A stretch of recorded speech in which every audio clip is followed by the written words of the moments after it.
Here we go. Trying this again.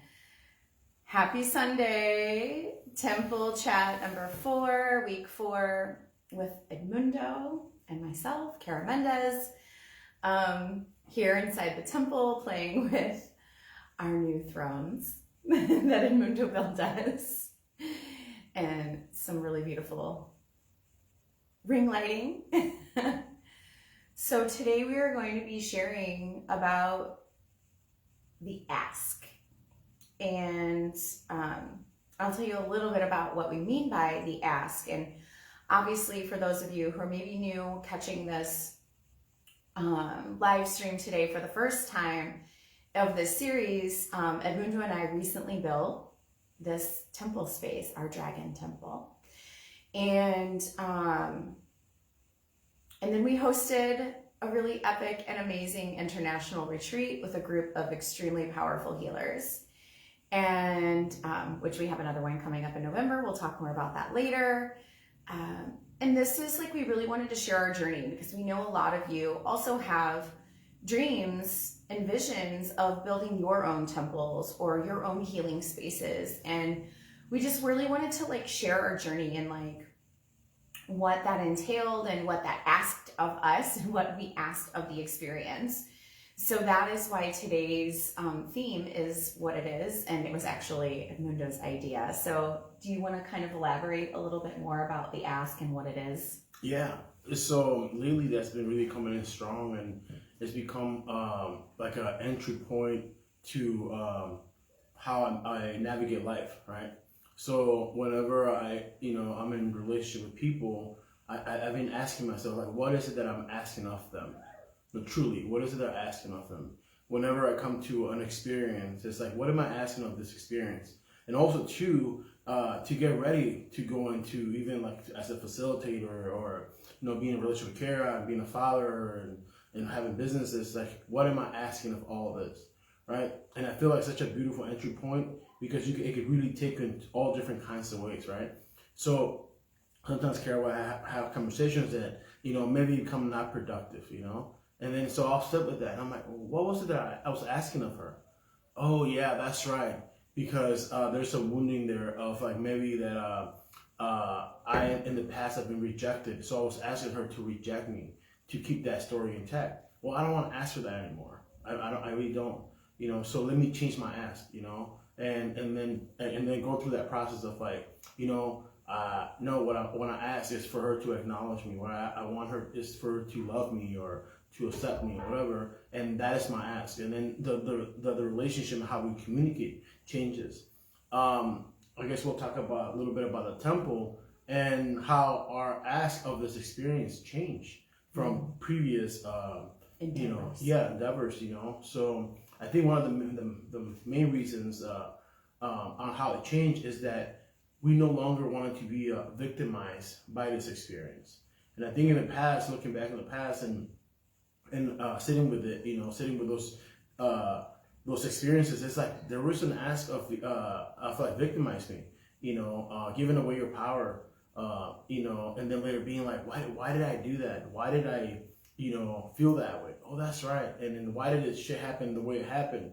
Because there was a story there, and the ask was like reaffirm that story, that I'm still a victim of my life, that I don't get to have what I desire. That, I'm alone in this, and the list goes on and on and on, But, so being very aware of what you're asking of the experience really is a beautiful entry point to explore yourself, your relationships, your experiences, like your endeavors, your job, everything. What am I asking of this? Yeah. And thank you. And I feel like, I hear like a question, like as you're talking, I can hear people asking, well, how do I know what I'm asking? Right? Because here we are sharing this with you, what we understand our asks to be, after doing many years of work on this, right? And I think you can, one of the really great ways where you can identify what your asks are is notice how you feel consistently about your experiences. do you feel like you were taken advantage of? Do you feel like you were violated? Do you feel like you had to do it all? Do you feel like you overgave? Do you feel resentful? Do you feel hurt? Do you feel unloved? Do you feel unseen? Do you feel unappreciated? Do you feel abandoned?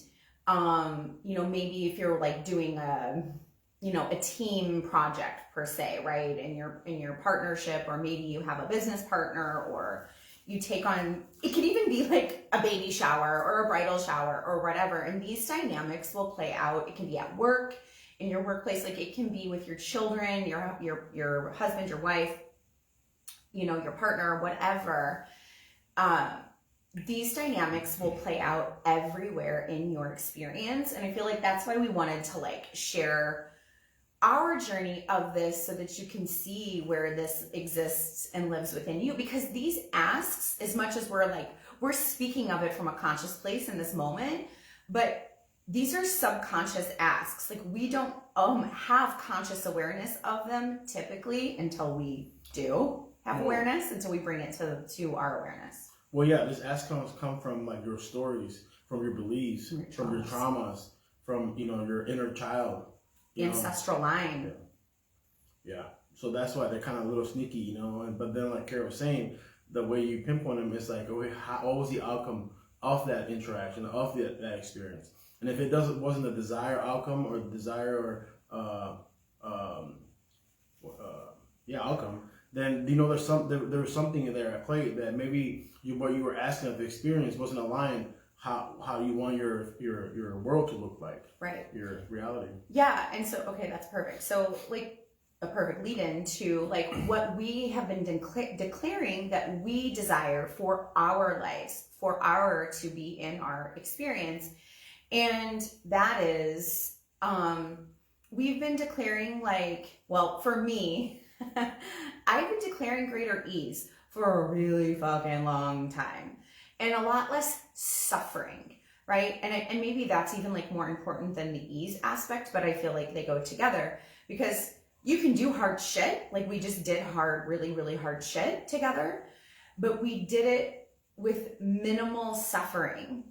Like the suffering is optional, and that is where ease was created in that, right? Because we were no longer saying, I have to suffer to get this. And I'll be honest, like this is still a work in progress. There's so many like threads and layers to unraveling these, I would say belief systems that are just like so in this programming, whatever you want to call it, like that is so interwoven, ingrained within us. But constantly bringing this to my conscious awareness and being like, I'm willing to do the hard things, but I'm no longer willing to sacrifice or violate myself or abandon myself to do so. And so that's how we really like walked in. And we also walked into this experience, and maybe we might have said this already in one of the previous videos, of like not wanting to like make this experience wrong, not wanting to project onto each other, not wanting to like shit on it and make it wrong, because we knew that we were going to do something hard. We knew it was going to activate a lot of our protection mechanisms and these different kinds of things, which in the past would have created some strife, some like what's the word I'm looking for? Conflict between us. Yeah, where we would have wanted to like blame each other for the struggle that we were experiencing individually. Yeah. And so in this moment, I just remember an experience I had a couple of weeks with, as I was facilitating for a client, a woman, a client. And I'll summarize it, but as we were here in this temple facilitating this experience for this woman, and as I held her, she was able to release a lot of trauma. She was able to feel safe. She had never felt safe with a man holding her. And afterwards, it was a beautiful experience, and she felt comfortable, and she felt my safety, and she was extremely grateful for that experience. But then, like, what happened was, then as I sat with that, I started like questioning, like, so why did that happen? Like, why did this experience happen? Like, why was she able to feel safe with me? And this was not from like an egoic place, but just like curiosity, right? Like, why? What was that play there? And then after a couple of days of sitting with this, I realized that I had no ask. I didn't need her love. I didn't need her acknowledgement. I didn't need her body. I didn't need her energy. I didn't need anything from her. In that moment when I was sitting there with her, I needed absolutely nothing from her, and I was able to show up with no ask and just be there for her. Be there for her and be in the moment. And she felt that.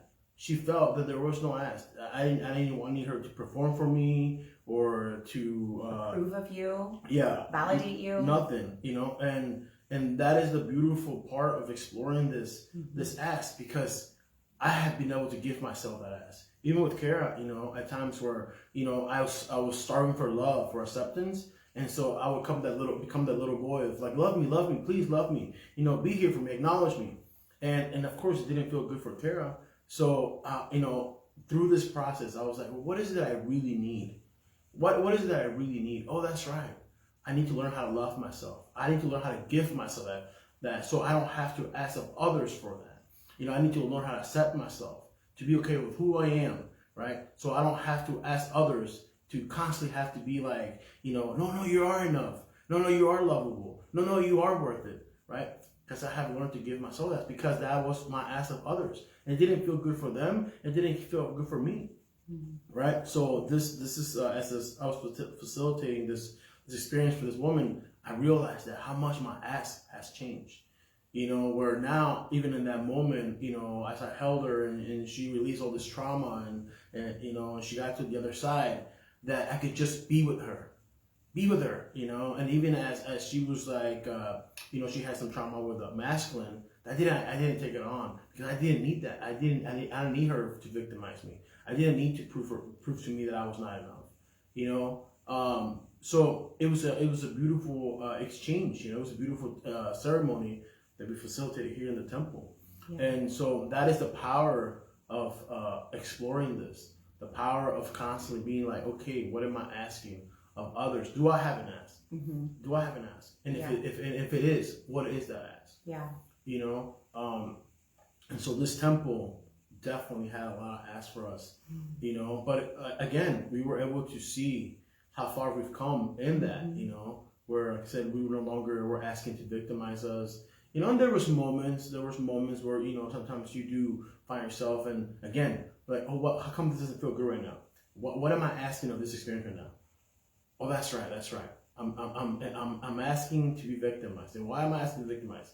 Because I'm comfortable, to hold this power. It's uncomfortable to expand, to grow, to let it be easy, to ask for support, to ask for what we receive. Want. Yeah, to receive all those things, right? And I'm like, okay, cool. All right, I see the opportunity here. But the ask was the entry point for that expansion. Yeah. I really love that, and I'm seeing this from so many different perspectives that I feel like we're so valuable to the people to our audience, if you will, is this is like he's sharing you this working with the ask from the perspective of the facilitator, but also from the perspective of partnership, right?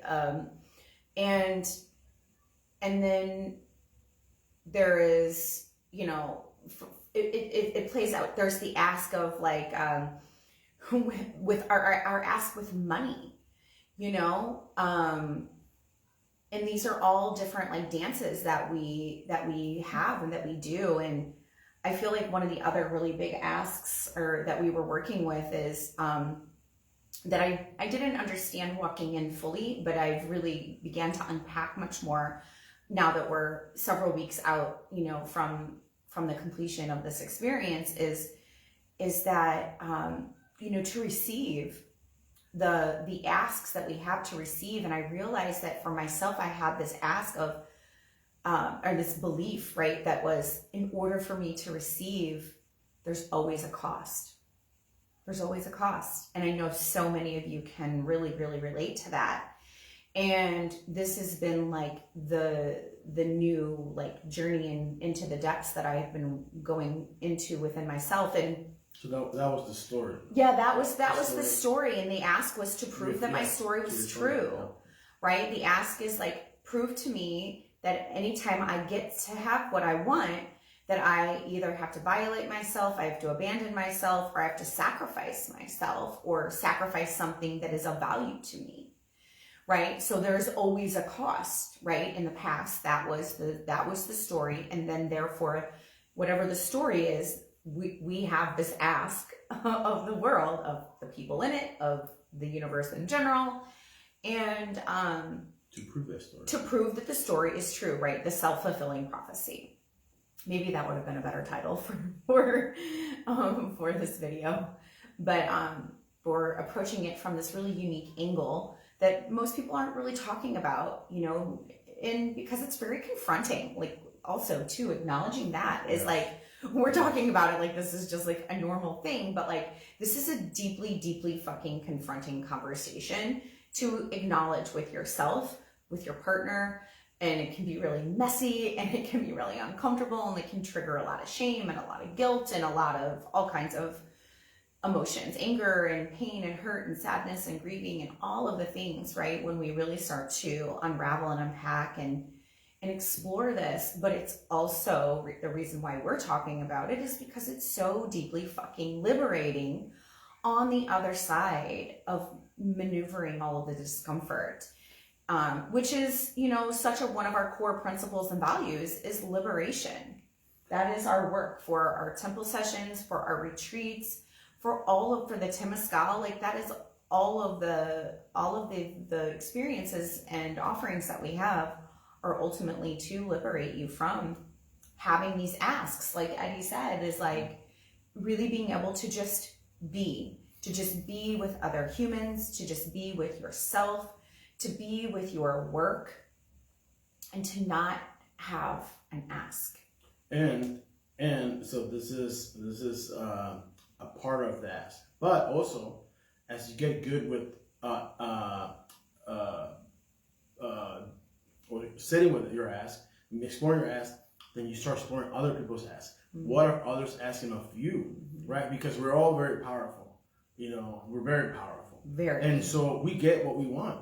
We get what the ask. We people answer our ask, right? And so then you start realizing that other people have an ask of you, right? Like, we've all been there with somebody that, you know, when you're in their presence, you soften, right? You want to love him, you want to accept him, you want to give him everything, right? And then there's some other ones where you want to fucking reject them and you want to go fucking tell them to go fuck off or whatever. That is their ask. That is what they're asking of you. They're asking like, oh, please, like, love me, please love me, please accept me. And you're like, okay, all right. And then some people are like, please reject me. Tell me how I'm unworthy of your love. Tell me how, you know, I am fucking a bad person. And you're like, okay, you know. And so when you start realizing that other people have asked of you, then you can decide if you wanted to give it to them or not, right? If somebody comes to you and says, like, prove to me that I'm unlovable. Prove to me that, you know, I'm not worthy of receiving your love. And you can say, I understand what you're asking of me, because it doesn't feel good in my system. It doesn't feel good to reject you. It doesn't feel good to tell them to go fuck off, right? And like, you know what? No, I don't want to do that. I don't want to I don't want to give you your ask, right? So in this moment, I am going to honor myself and I'm going to love you, even when you want to feel rejected. Even when you feel unworthy and you're trying to prove yourself that you're unworthy, I'm not going to do that. I'm not going to answer that. And so what I'm going to choose is I'm going to choose to honor myself, and I'm going to love you and accept you in this moment. And what that does is breaks that cycle. It starts giving the people the opportunity to realize that there's a different way, right? Because I said, we're powerful, right? And so we have these stories and beliefs, and we go around the world asking other people to prove that. And then someone somewhere says like, nope, not going to give you that. And you're like, wait a minute, but I'm asking you this. Why won't you give it to me? Because the ask is just a story. It's just an illusion. It's not your truth. Your truth is that you're lovable. The truth is that and then from there on, we can start, you know, exploring like the world in a different place, And so even with us, we have clients. They come here. Some their ask is like, yes, please guide me. Please assist me in my healing, right? And we're like, yes. And then we have clients. They come here and they're like, please victimize me. Please tell me that I'm not worthy, that I am broken, that I'm never going to be able to heal. And our job is to be like, nope, we're not going to play into that ass. We're not going to play into that story, because the truth is that you're not broken. You can heal. and that, it's just part of your path right now. You're just in a certain part of your path, and you will get there. And so this is part of the work we do, right? We remind you of your truth, and that sometimes requires for us to be like, what is it that you're asking of me? Yeah, and this was really came to the forefront during the retreat that we hosted recently, during the initiation retreat. We could see, we all experienced it, but I feel like I really saw this for myself, is where I still had this ask to be violated, because there were some violations of my boundaries. As I'm facilitating an experience, there were boundaries crossed, and I saw that. I got to look at myself and be like, okay, I see where I still had this ask of others, and where I have to do a little bit more cleanup here, do a little bit more, getting clear, doing a little bit more excavation around this, right? And it wasn't anything that I felt like guilt about or shame or anything. It was just an observation, and it was such an opportunity for expansion and growth for me, because I'm like, okay, next time, here's the difference too. Like, here, I really want to pull this thread across and through, is that, like, we can say what our boundaries are, but if we are not energetically embodied to that frequency, people will feel that. And therefore, we will still be available for the violation, essentially, right? And we get to choose how we handle that, and we get to choose to take ownership of that, and we can still do so, like Eddie said, with love. And we get to still have our real human feelings about it, right? Because there were some experiences that I didn't, and here's like the beauty, is that, like, I didn't have to let it, like, throw me off my game as a facilitator. Like, I was able to stay solid. And then later that night, I was like, okay, let me come back into this and see what was there, and what actually happened. And you didn't have to make them wrong also. That's a big one, right? You didn't have to make them wrong for their ass. Well, I mean, okay, again, being very human, and as I went back to explore what happened, there were very human emotions involved, right? And I did have some feelings and some thoughts and different things. And of course, I always give myself permission to be all of that, all of my humanness and my divinity, right? So I go through that process, and then I was able to not make them wrong. So I want to just, say that it wasn't just like love and light the whole time. Like, I did have moments of like, what the fuck? What the fuck? Yeah. And then I came back to, okay, I see what's here. What I'm referring to is, like, in the moment. Oh yes. In the moment, you knew that there was an ask, and you haven't explored. You couldn't put your finger on it. Yes. But because, again, you knew that there was an ask there, you were like, okay, I'm not sure what the ask is right now, but I know there's an ask here, so I'm gonna sit with it. And when I have, like, the space, then I'll explore it. And I guess that's when you say you allow yourself to feel all your emotions, Yeah, and in the moment, I was able to, in some capacity, hold my boundaries, even without even speaking or communicating. It was just an energetic. And I was able to guide this person into a different exchange between us, so that it was not what she was asking, but what she needed.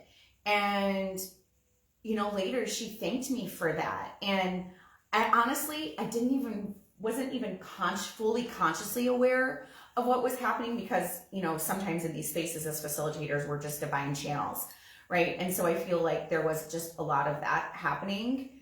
But also because I have done that work to clear my channel as a facilitator in a way that I can be in my divinity and not bring my humanness, because I could have shamed her and I could have made her wrong, but I didn't. And I'm so grateful that I didn't, that my ask had shifted enough to where I also didn't have to violate myself at the same time. You know, obviously later I did have to like explore it and work through it more. But it was a beautiful, beautiful gift to all of us. And I think, again, like we talked about this at some point, I feel, didn't we? What? Just about how even when there are violations, or even when we do have an ask and someone gives it to us, or they have an ask and we give it to them, instead of like making ourselves wrong or shaming it or being like, fuck, fuck, fuck, fuck, fuck, we can just be an observer of what happened and really just like sit with it and be with it and be like, okay, I see, what can I do differently next time? And yeah, because part of the exploring of the ask is to get to the root of what's causing that ask. Yeah. Right. And so we understand this. You know, we understand that we all have an ask, and there's a legit reason why you had that ask. You know, and there's a lot of different things that we can go in, but it'll take hours of exploring this. But like, inner child, traumas, the relationship with your parents, relationship with your spouse, like all those things are like, your protectors. They're all affecting that ask.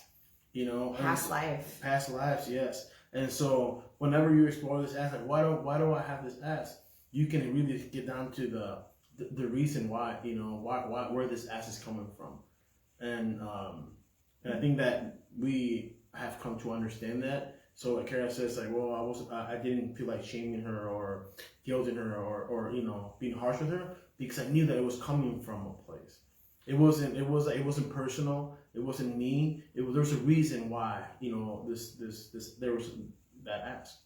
Yeah, and I wanted to elaborate into something that you just said there to give you all an opportunity to go deeper into this, is how we actually explore like the deeper layers of the ask. Why does this ask exist?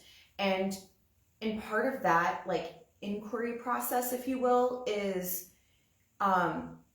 really exploring what your deepest fears are, like around having the thing that you want, right? So for us, like for example, we wanted this temple, right? Like we wanted to have a space that was going to allow us to live our life more aligned, harmonious, unified, balanced, right, with our family, and having a safe space to do this work that allows us to take people deeper and deeper into themselves.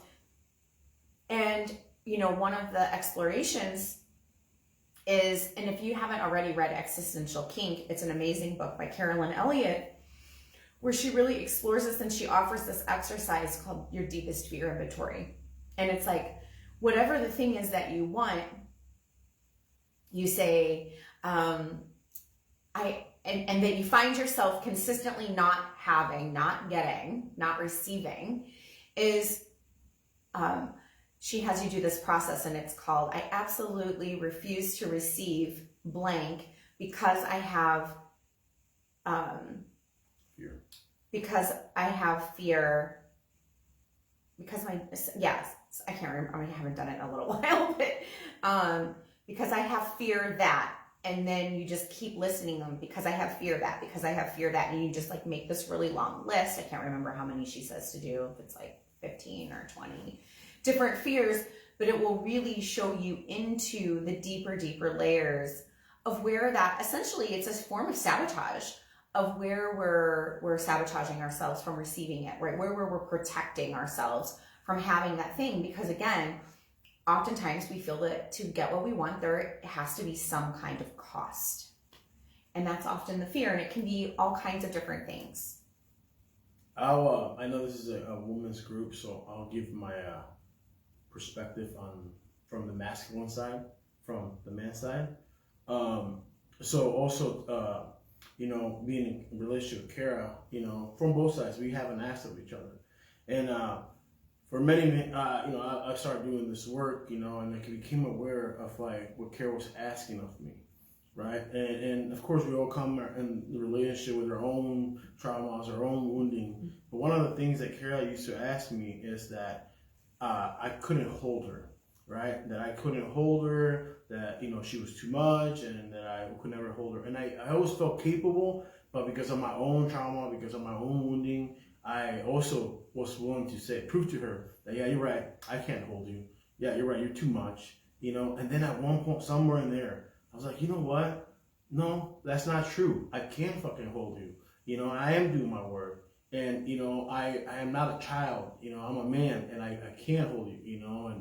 And so I stopped. I became very aware of that, where when Kara would ask that of me, I'd be like, nope, I'm not going to give you that. I can't hold you, and I will show up for you, and I will be your king, you know? And then we had these conversations of like, hey, this is what you're asking of me, right? And this is what I'm asking of you, you know? And then we started this thing where Carol was like, okay, yes, you're right. You're absolutely right. I have a belief, and I at times I see you as inferior, and I see you as a child, and I see you as, you know, that you're not capable, right? And I said, yes, I do feel that. He goes, well, what I'm choosing to believe from now on is to see you as my king, to see you as somebody, a man that can hold. And I said, okay. And so we started dancing differently, right? Where she started holding me in that, and her ass started changing, right? You know, she no longer had the ass of a child for a child, right? But she had an ass of a king, and I could feel that. I could feel that in my heart, in my being, like, oh wow, you know, she treats me as her king, and I want to show up as her king. And our whole dynamic of, you know, relationship started changing, you know, and it's still evolving and stuff. But because we became so aware of her ass and my ass, that we could explore our dynamic, you know, within a relationship started changing. Mm-hmm. And I think that you know, I work with 90% of the women, people I work with are women. That a lot of women have that aspect of the masculine, you know, that, you know, there's a distrust, you know, like there's like, you can't hold me, you know, you're just a child, and, you know, there's all these things, right? And to become aware of that, like we as men, we feel it, we really feel it, you know, and again, because we're powerful, you know, the feminine is very powerful, you know, sometimes you guys get what, you know, what we answer to the ask.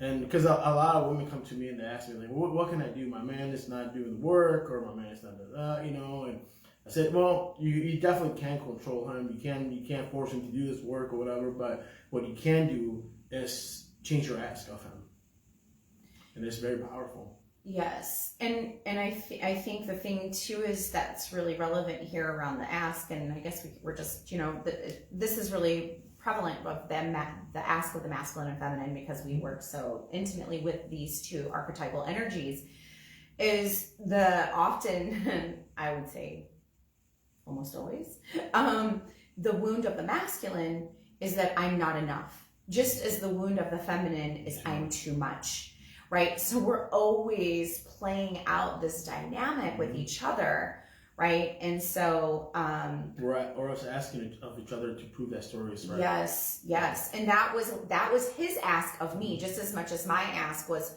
prove to me that I'm too much, and prove to me that you cannot actually fucking hold me. His ask was, prove to me that I'm not enough, over and over and over. And we just did this with each other for so many fucking years. And it was, you know, really detrimental. And so we've had to do a lot of repair work around that. You know, which is why we're here sharing this with you, because it's possible to do the repair work, and wouldn't it be so lovely if there were just less repair work to do? Yeah. So I think that the ask is a beautiful entry point, something to explore, you know, when things are not going right or not getting what you want, you know, to say, okay, what am I asking? What am I asking of my spouse, of my children, of my parents, of my siblings, of my business, of my job, of my, you know, experiences, you know, just to explore that. Yeah, and I actually created a little bit of an inquiry process. Again, I'm giving you guys some like homework. Here's some journaling prompts. Like as you listen to this, I hope you're taking notes. And if you have any questions for us, please let us know. We're happy to elaborate or explore, go deeper. Mm-hmm. I became very aware that when there was something that I was, let's just say, trying to manifest, right? Or something that I wanted and I wasn't getting it, that the only reason why it wasn't showing up in my reality is because there was some kind of story, some kind of fear, some kind of protection mechanism in place. It's literally that simple. It's that simple every time, because I think I've shared this with a lot of you, and if this is your first time ever hearing this, or maybe you need a reminder, but the primordial mother came to me, what is it? Almost a couple years now, and said, everything you desire is yours. Everything you desire is yours. And I was like, that was such a mind-blowing concept to me. At the time, I couldn't comprehend. And now I realize, and you actually touched on this earlier, is like, yes, everything you desire is yours. And what is the actual desire, right? What is the actual ask that you have, right? Is it prove to me that I don't get to have what I want? Is it prove to me that in order to get it, there's a cost? Is it violate me? Like, what is it, right? Those are the subconscious asks that we often have. And a lot of times all of us have at some time experienced receiving a conscious ask, right? We know what it is to manifest. We know what it is to get what we want. And this is just like being so aware of that, right? Like, that thing that I really want, what is in the way there? What am I afraid? What am I afraid of if I get that thing, right? If I were to actually have that, what would it mean?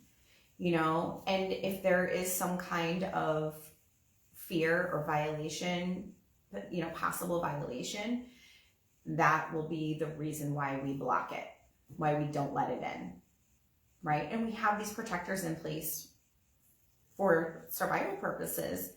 And a lot of times they worked at one point and now they no longer do. So it's just a very simple process, but it can offer you so much clarity. Mm-hmm. Yep. So what is our ask for them?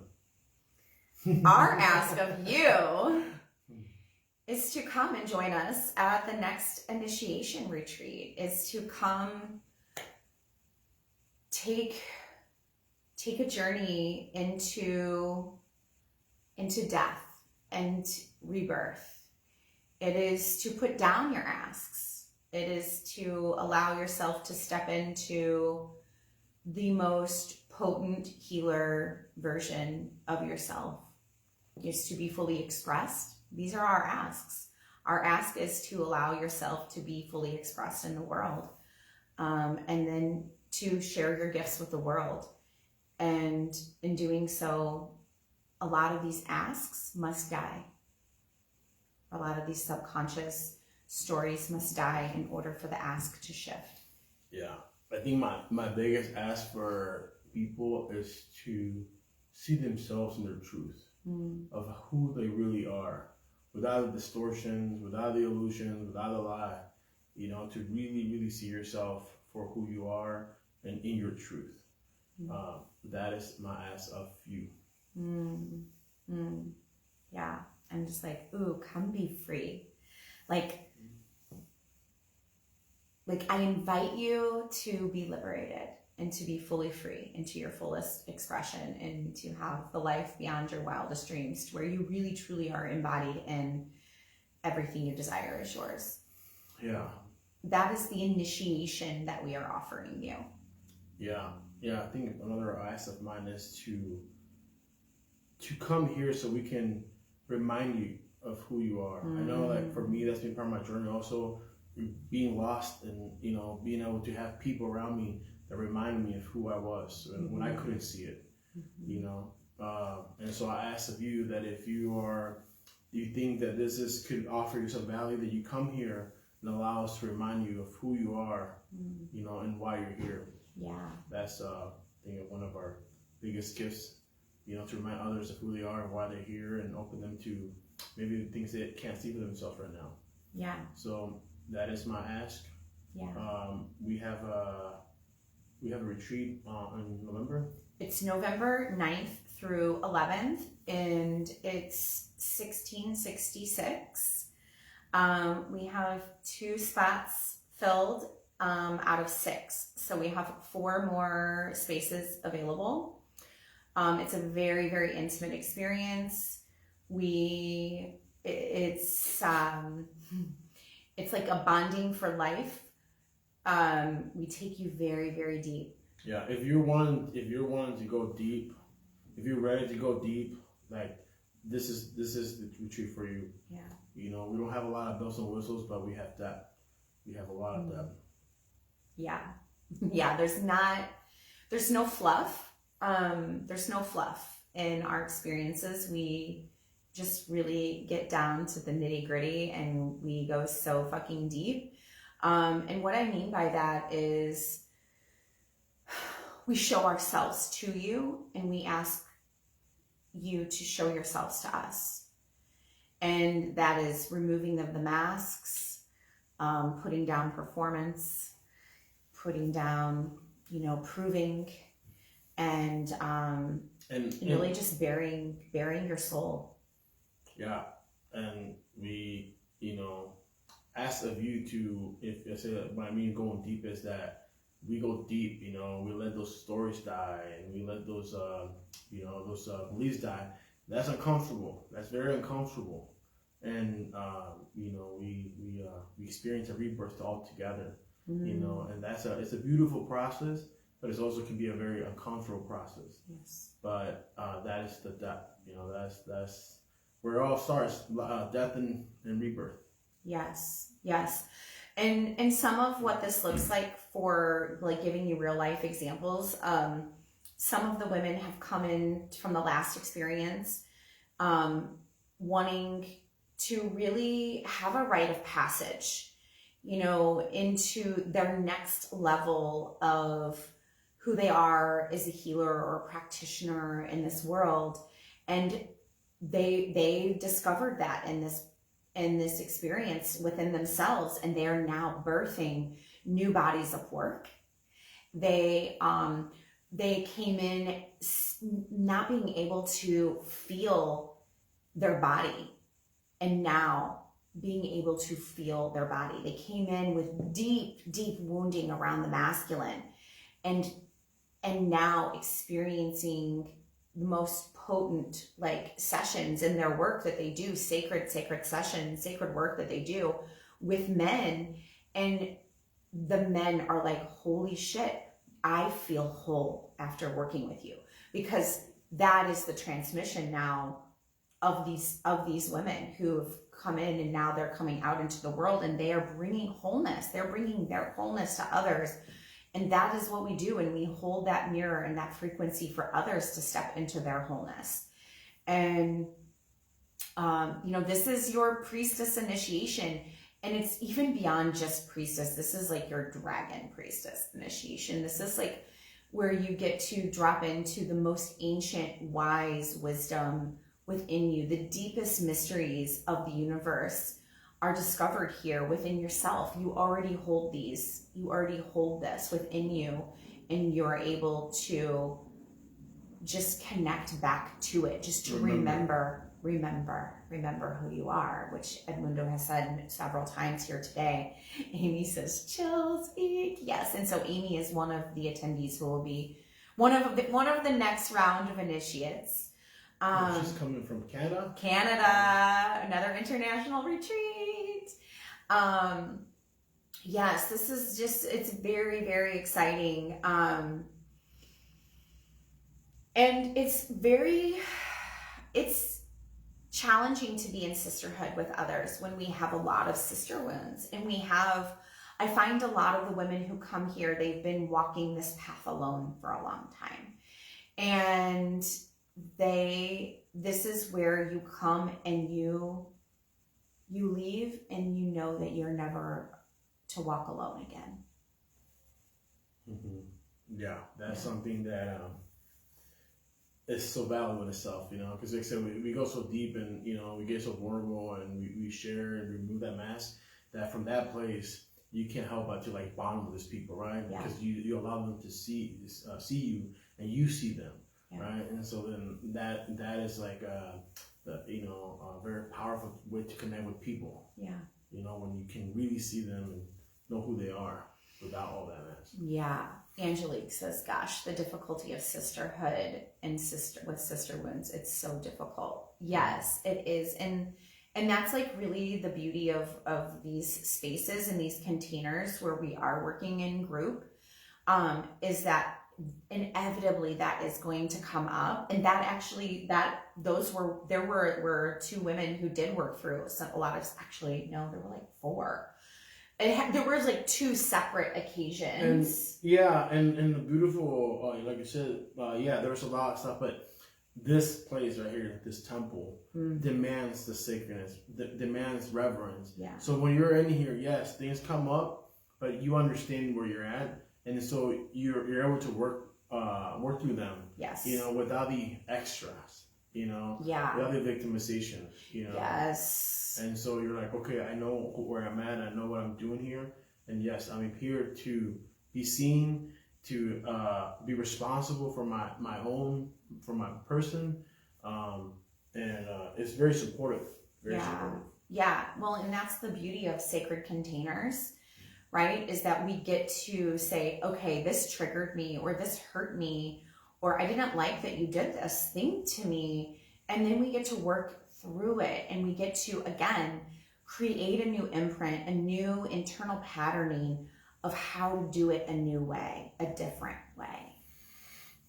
And that when we break those patterns, then now the brain has new evidence, right? And then we're connecting it in with the body and exploring the somatic experiences that we're having and learning how to connect it all together and bring it all together. And that's what's so beautiful, and really release that old stored trauma from the body, you know? Gosh, there's so much I could say about the retreat that was so beautiful and deeply, deeply and profoundly healing. So instead of us telling it, just come on, experience it. Just get your ass over here and do it. Let's go. There's really nothing like it. Truly, never had experience. In fact, a lot of the women from the last were like, you ruined every other experience for me. That was like, it was so intense, but like intense in the most beautiful way. And it really expanded them and stretched them and like took them to their edge and beyond. And just, it's almost hard to put into words. But just really, really beautiful, deeply, deeply, profoundly healing, and giving you that opportunity to like really create, to let any old identity go and to step into a new expanded identity, which is what we're all doing here on the journey. Yes, Amy says, I'm so ready. Come join us. Yeah. I have one more ask, and then I guess. Okay. Again, I know this is a groomers group, but if you know any men that can benefit from this kind of work also, send it my way. I just had a menstrual lodge Friday, Yes. this past Friday, and it was sold out, and it was like the biggest gift I think for me, but also for the feminine. Yes. You know, to witness this man being ready to freaking be of service, to be the protectors, to be the providers, to be the heel masculine. You know, the way this man showed up, I mean, super powerful. You know, again, to remove that mask and to say, yes, I feel unworthy of the feminine love. I feel unworthy. You know, I don't feel capable of being the provider, you know, the protector. But I'm here, and I'm ready to show up. You know, it was beautiful. I know I'm going to be hosting another one, another Temazcal, another Solar ceremony here this month. I'm not clear on the date yet, but send it our way. I think the something that's become very apparent is that we men are ready. We are ready to wake up and ready to walk this path along the feminine.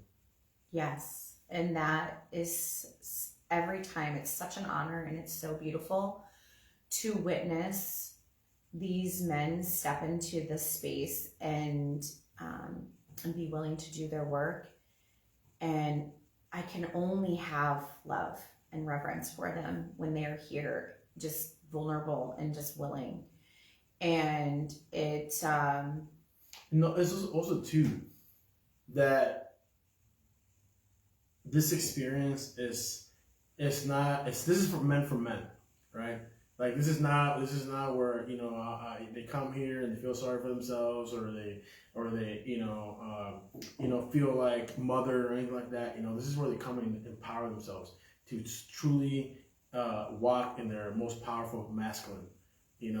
This is my gift to the world. This is my gift to men. yeah. To bring them back again to their masculinity. Yes. There's nothing wrong with their masculinity. How much power they possess in that. And to heal.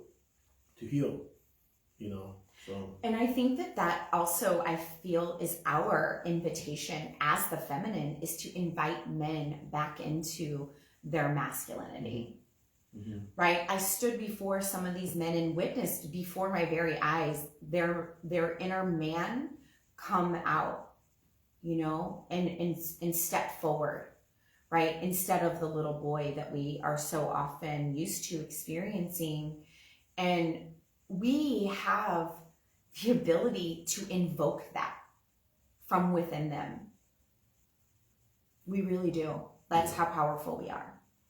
And then, yes, and there are men like you who are here to teach them how to stand and walk in it, more powerfully. And we as women, that gets to be our new ask. I invite you to, and not from a place of like ego, and not from a place of like, you need to man the fuck up for me. No, it's not from that place, but it's like, I know. It's like from that place of like, I know who you are. Well, it's from a place of like, let's walk this path together. Yeah. Side by side. Hand in hand. Yeah. And let's be powerful together. Yeah. And even like this video, if you like to share this video with your your spouse, just to understand like what what we're about, and what our mission is, and what is it that we offer, definitely do that. Yeah, please do. Okay. That's it. We'll see you guys next Sunday. Yes, reach out, message me if you have any questions about the initiation. I'll post a link. Post a link in here. So you can check it out and explore. And if it's not for you right now, like, tell a friend, pass it on. And we also have other offerings too. Yes. So the retreat is what we're talking about right now, and here in the temple. But we also said we have the Sweat Lodge experiences. We have what we call temple sessions, and they're private, one-on-one. We have, of course, the Erotic Mother online program. What else is that in? And we're still birthing some other stuff, but I feel like those are the key ones right now. Yeah. We'll be sharing about those. Yeah. We do private retreats and things like that if this experience isn't doable for you. But yeah, you can reach out and we can talk about it. All right. Love you. Thank you so much for watching this all the way to the end. Share with your people. If you got any value from this, we would so appreciate it. We just want to expand and spread and grow this revolution of soul healing. All right. Love you. Thanks. Bye. See you next week.